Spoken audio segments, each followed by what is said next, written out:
कुणाल बाबू 45 साल के ही होंगे कि अपने पीछे पत्नी सविता और 3 बच्चों को छोड़कर स्वर्ग सिधार गए।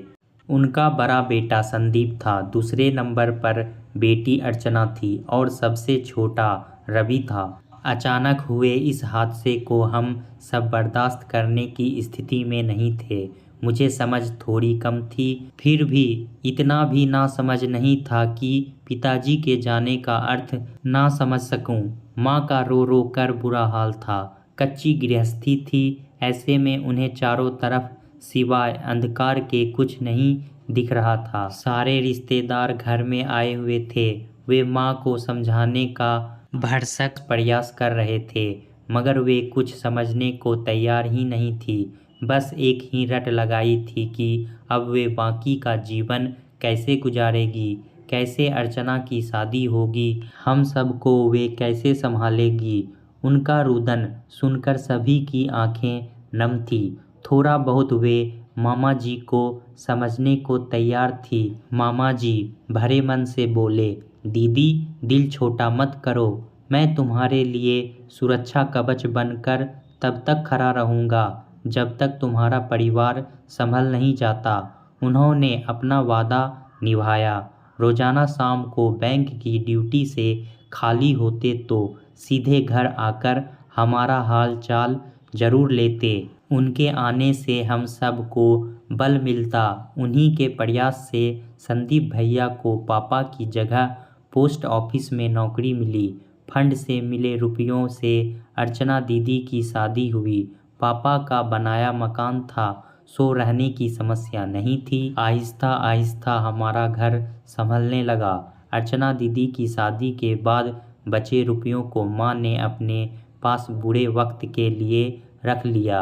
इस बीच संदीप भैया की शादी के लिए लड़की वालों के रिश्ते आने लगे। माँ को एक जगह रिश्ता अच्छा लगा, सो मामा से राय मशविरा करके भैया की शादी कर दी। अब बेफिक्र थी, ले देकर एक ही मैं बचा था। उन्हें विश्वास था कि मैं कहीं ना कहीं पढ़ लिख कर सेटल हो ही जाऊंगा, मगर नियति को और ही कुछ मंजूर था।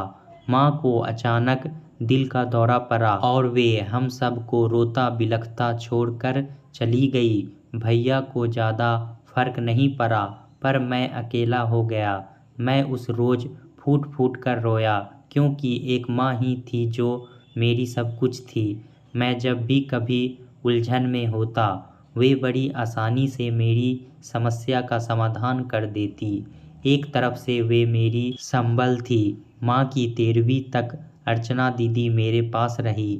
जब तक थी मेरी तन्हाई पर अंकुश लगा रहा, पर जैसे ही वे चली गई, घर काटने को दौड़ने लगा। सबसे बुरी बात यह हुई कि जिन भैया भाभी पर मेरा जिम्मेदारी थी, वे ही मुझसे विमुख होने लगे।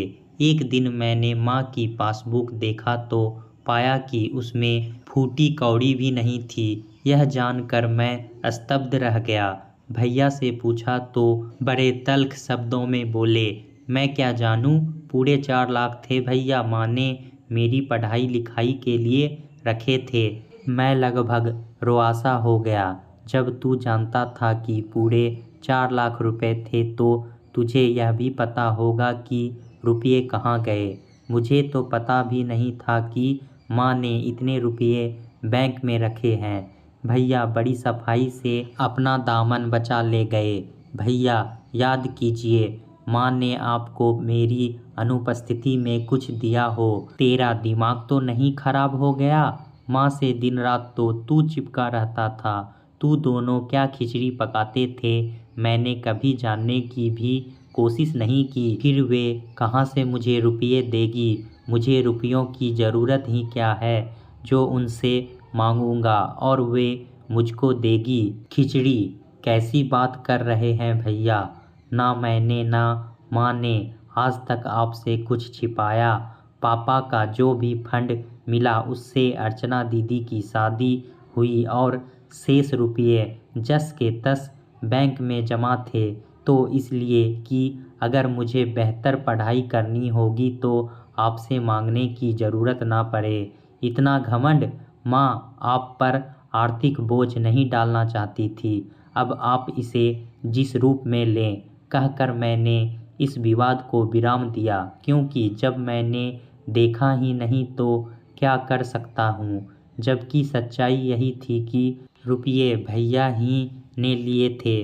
माँ की आदत थी, वे चेकों पर अग्रिम हस्ताक्षर बनाकर रखती थी ताकि पेंशन के रुपये लेने के लिए मुझे माँ का इंतज़ार ना करना पड़े। कभी कभी माँ दीदी के पास चली जाती थी तो वहीं से फ़ोन कर देती कि मैंने चेक पर हस्ताक्षर कर दिए हैं, तू पेंशन निकाल लेना। माँ के इस विश्वास का भैया ने नाजायज़ फ़ायदा उठाया।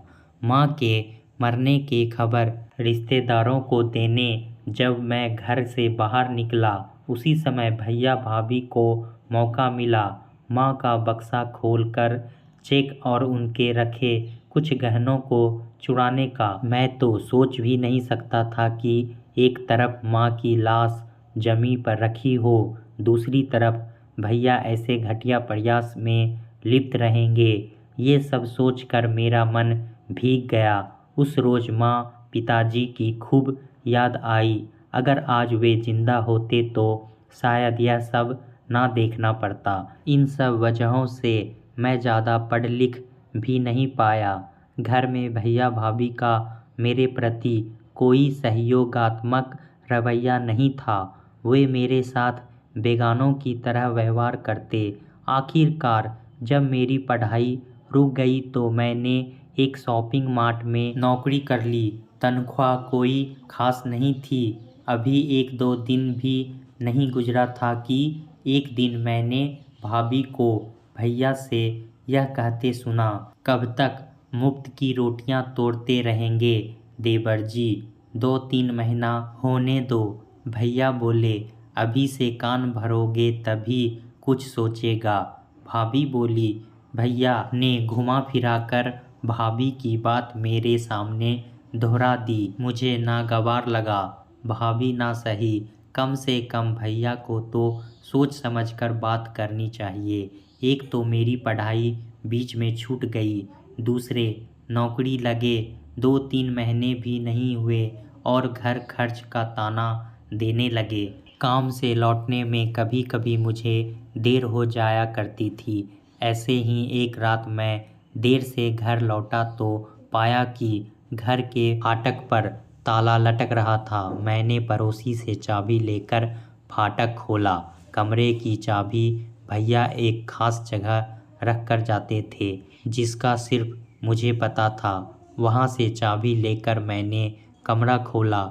बहुत भूख लगी थी। रसोई में जाकर बर्तन उल्टा पुल्टा करके देखे, खाने के लिए कुछ ना मिला। खिन्न मन से भैया को फ़ोन लगाया तो पता चला कि वे ससुराल में हैं। अगले दिन दशहरा था, सो मना कर ही लौटेंगे।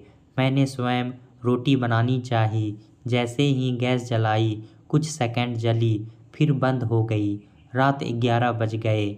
अब इतनी रात मुझे बाहर भी कुछ खाने को मिलने वाला नहीं था। ऐसा ही था तो भैया मुझे फ़ोन कर देते, मैं बाहर ही खा पी कर आ जाता। खुद तो ससुराल में दावत उड़ा रहे हैं और मुझे भूखा मरने के लिए छोड़ गए। यह सोचकर मुझे तीव्र क्रोध आया, वहीं अपने हाल पर रोना भी आया। भैया को मुझसे क्या दुश्मनी है जो इतना गलत कर रहे हैं? भाभी ही उनकी सब कुछ है, मैं कुछ नहीं। अगर इतना ही है तो साफ साफ कह देते, मैं अपना खाना खुद बना लूँगा। यही सब सोचकर एक दिन मैंने स्वयं पहल की। तनाव में रहने से अच्छा है मैं खुद ही अलग हो जाऊं। दशहरा बीतने के बाद भैया भाभी घर लौट आए तो मैंने कहा, अगर आप लोग नहीं चाहते हैं तो मैं अपना खाना खुद बना लूँगा।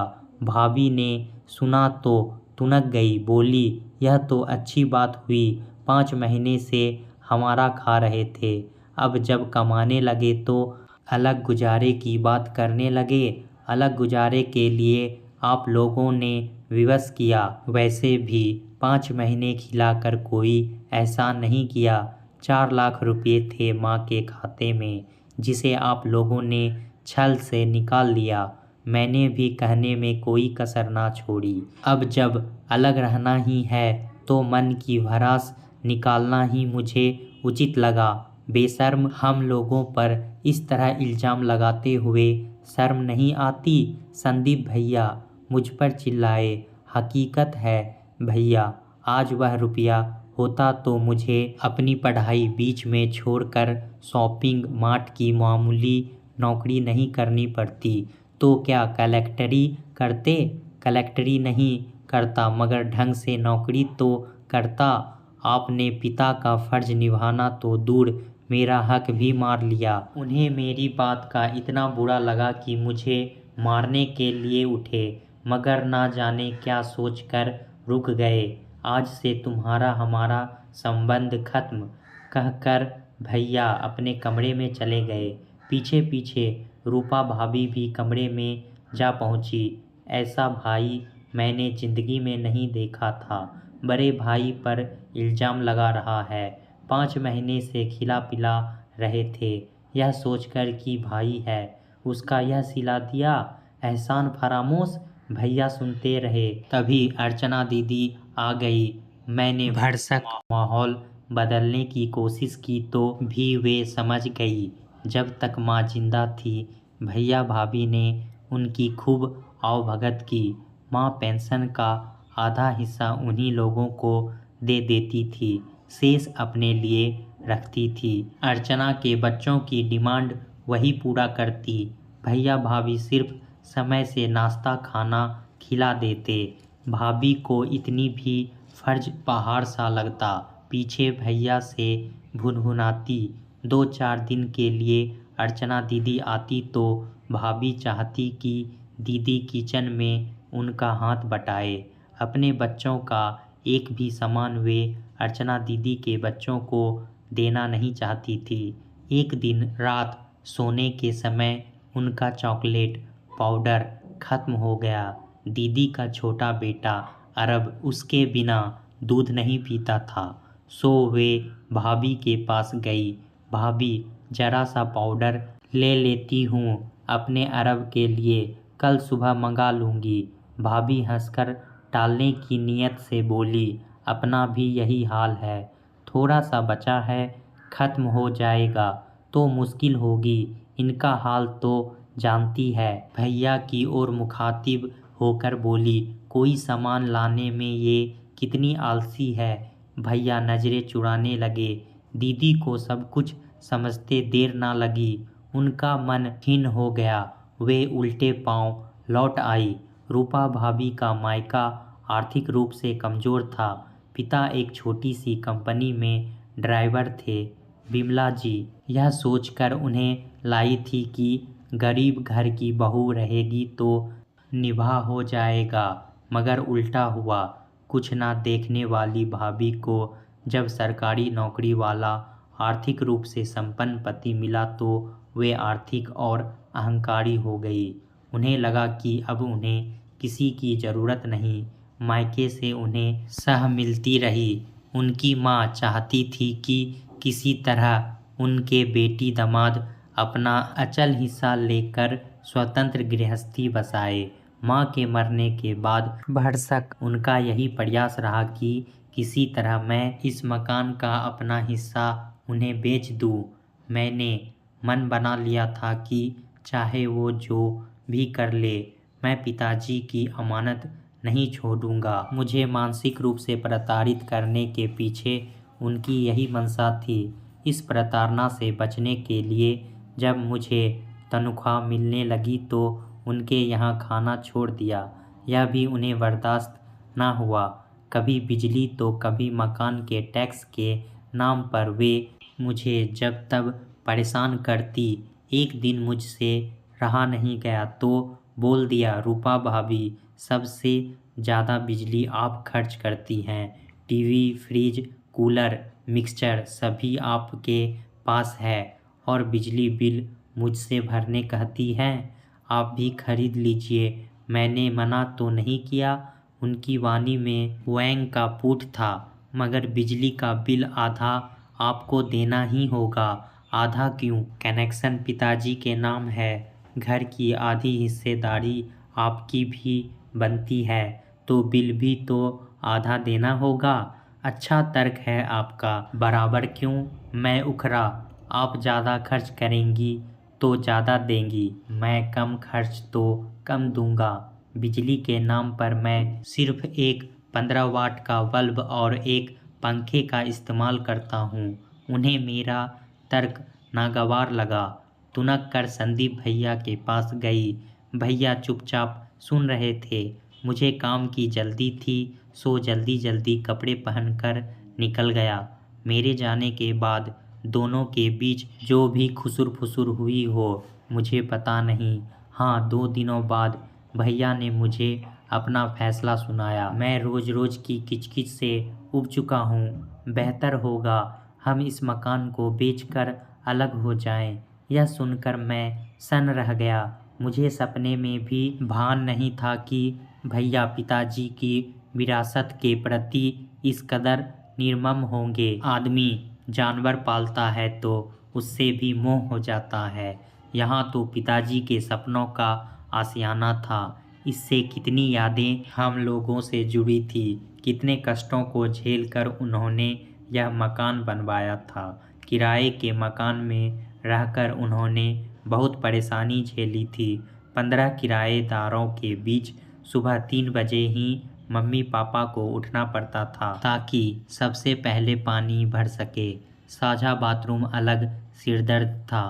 चील कौवे को पानी देने वाला समाज व्यवहार में भैया जैसा ही होता है। लिहाजा मैंने मन मारकर उनके फैसले पर मुहर लगा दी। मकान बिकने के बाद भैया ने अर्चना दीदी को फूटी कौड़ी भी नहीं दी। मामा ने मुझे सलाह दी कि अगर बड़े भैया गैर जिम्मेदार हो गए हैं तो तुम अपनी जिम्मेदारी निभाओ। उन्हीं के कहने पर मैंने 1 लाख रुपए दीदी को पापा के हक के नाम पर दे दिए। उन्होंने भरसक मना किया, यहाँ तक कि रिश्तों की कसम देने की कोशिश की, मगर मैं टस से मस नहीं हुआ। जीजाजी थोड़े रुष्ट हुए। कहने लगे, किस चीज़ की हमारे पास कमी है? उस धन पर तुम दोनों भाइयों का हक है। भले ही उन्होंने मना किया, पर मैं ससुराल वालों की मानसिकता को जानता था। पीठ पीछे सास ससुर जरूर ताना मारते। थोड़े रुपयों के लिए मैं नहीं चाहता था कि उनका सिर नीचा हो। मैं एक किराए के मकान में रहने लगा। वक्त ने मुझे काफ़ी कुछ सिखा दिया। दीदी के प्रयासों से मेरी शादी हो गई। मेरी शादी में भैया की तरफ से कोई नहीं आया। मैंने भी मनुहार नहीं की। जब उन्हें अपने फर्ज की याद नहीं रही तो मैं क्यों पहल करूं? 10 साल गुजर गए। इस बीच भैया भाभी का थोड़ा बहुत हालचाल अन्य स्रोतों से मिलता रहा। एक लड़की पहले से ही थी, 2 और हो गई। वे 3 बच्चियों के पिता बन गए। शायद यही वजह रही जो उन्हें शराब की लत लग गई। लड़कियों को पढ़ा लिखा कर आत्मनिर्भर बनाने की जगह जिम्मेदारियों से भागने का उनका यह तरीका मुझे कायराना लगा। एक दिन दीदी से खबर लगी कि उनकी हालत बेहद खराब है। वे अस्पताल में भर्ती है। मैं सब परिवार उन्हें देखने गया। भाभी ने हमें खास तवज्जो नहीं दी, उल्टे उल्हाना देने लगी कि इस संकट की घड़ी में किसी ने साथ नहीं दिया। चाहता तो मैं भी कह सकता था कि आपने कौन सा रिश्ता निभाया। कभी कभार दीदी उनसे मिलने जाती तो इनका मुंह टेढ़ा ही रहता। भैया किसी तरह ठीक ठाक हुए, इस चेतावनी के साथ कि अगर उन्होंने शराब नहीं छोड़ी तो निश्चय ही उनका गुर्दा खराब हो सकता है, फिर उन्हें कोई भी नहीं बचा पाएगा। रूपा भाभी सहम गई। वे इस कदर कमज़ोर हो गए थे कि ठीक से उठ बैठ नहीं सकते थे। ऑफिस कहने के लिए जाते, उनसे कोई काम हो नहीं पाता था। पीने की लत अभी भी नहीं छूटी थी। शाम को पीकर घर आते तो लड़ाई झगड़ा करते। बेहद दर्जे के चिड़चिड़े हो गए थे। अपनी लड़कियों को फूटी आंख भी देखना पसंद नहीं करते थे, जबकि उनकी बड़ी बेटी ही उनकी देखभाल करने में आगे रहती थी। वे उन्हें हमेशा लताड़ते रहते, कहते कि तुम लोग मेरे लिए बोझ हो। उन्हें एक पुत्र की आस थी, पुत्रियां ही हुई। एक दिन उनके पेट में फिर दर्द उठा। डॉक्टर के पास ले गए तो उसने वही पुरूपा नसीहत दी, मगर भैया पर कोई असर नहीं पड़ा। शराब ने उन्हें बुरी तरह तोड़ दिया था। एक हफ्ते ऑफिस नहीं गए, जाकर करते भी क्या। एक दिन साहब ने भाभी को बुलाया। मैडम, काम नहीं तो तनख्वाह कैसी? यह सुनकर भाभी की आंखों से आंसू बहने लगे। साहब ने उनकी परेशानी भांप ली। एक रास्ता सुझाया। आप कितनी पढ़ी हैं? इंटर। नियमानुसार ठीक तो नहीं, मगर मानवता के नाते मैं एक रास्ता सुझाता हूँ। आप इनकी जगह यहाँ आकर 10 से 5 बजे तक ड्यूटी करें। काम बेहद आसान है। आपको सिर्फ लिफाफों पर मुहर लगानी है, वह फाइलों को इधर से उधर ले जाना है। भाभी राजी हो गई। इस तरह घर में भैया की देखभाल बड़ी बेटी करती और भाभी नौकरी। भैया की देखभाल की वजह से बड़ी बेटी की पढ़ाई लिखाई हमेशा हमेशा के लिए छूट गई। इन्हीं झंझावटों के बीच एक दिन खबर आई कि भैया नहीं रहे। सुनकर मुझे तीव्र आघात लगा। मैं अपनी बीवी बच्चों के साथ आया। भाभी का रो रो कर बुरा हाल था। तीनों लड़कियों के भी आंसू थमने का नाम नहीं ले रहे थे। एक तरह से वे असहाय हो गए थे। मेरी पत्नी ने हौसला बढ़ाया। सब ठीक हो जाएगा। वे अपना रुदन रोककर बोली, मैं अकेली औरत बेटियों को लेकर कैसे पहाड़ जैसी जिंदगी काटूंगी, कैसे इनकी शादी होगी। मैंने अपनी ओर से आश्वासन दिया कि भैया की कमी भरसक पूरी करने की कोशिश करूंगा। 10 दिन बाद जब मैं पत्नी के साथ वापस आने लगा तो रूपा भाभी रूंधे कंठ से बोली, अगर सब एक साथ होते तो अच्छा होता। कम से कम बुरे वक्त में एक दूसरे के काम आते। मुझे मौका मिला अपने भीतर वर्षों से जमे जज्बातों को उड़ेलने का। किंचित भावुक स्वर में बोला, भाभी, नौकरी के दरमियान मृत्यु होने पर सरकार उनके आश्रितों को इस आधार पर इसलिए नौकरी देती है कि परिवार आर्थिक समस्या से ना जूझे और वे अपने परिवार की जिम्मेदारियों को वैसे ही निभाए जैसे मृतक। क्या भैया ने वैसा किया? उन्होंने तो नौकरी पाकर ऐसे मुख मोड़ लिया जैसे उन्हें यह नौकरी उनकी योग्यता पर मिली हो। वे यह भूल गए कि यह नौकरी उन्हें पिताजी की अधूरी जिम्मेदारियों को पूरा करने के लिए मिली थी, ना कि अपना घर बसाकर ऐश करने के लिए। भाभी चुप थी। क्या जवाब देती? आज विपत्ति आई है तब सबकी याद आई। जब उनका सब ठीक ठाक था तो मुझे ठीक से खाना तक नहीं देती थी, बिजली के बिल तक का हिसाब लेती थी। आज परिस्थिति प्रतिकूल हुई तो पता चला कि जिंदगी का हिसाब किताब कितना जटिल होता है। शायद इसका उत्तर रूपा भाभी के पास भी नहीं था। दोस्तों, माँ बाप की संपत्ति को किसी भी बेटे को हड़पना नहीं चाहिए। संपत्ति को बराबर भाइयों और बहनों में बांट देना चाहिए ताकि आगे चलकर कोई बात विवाद ना हो।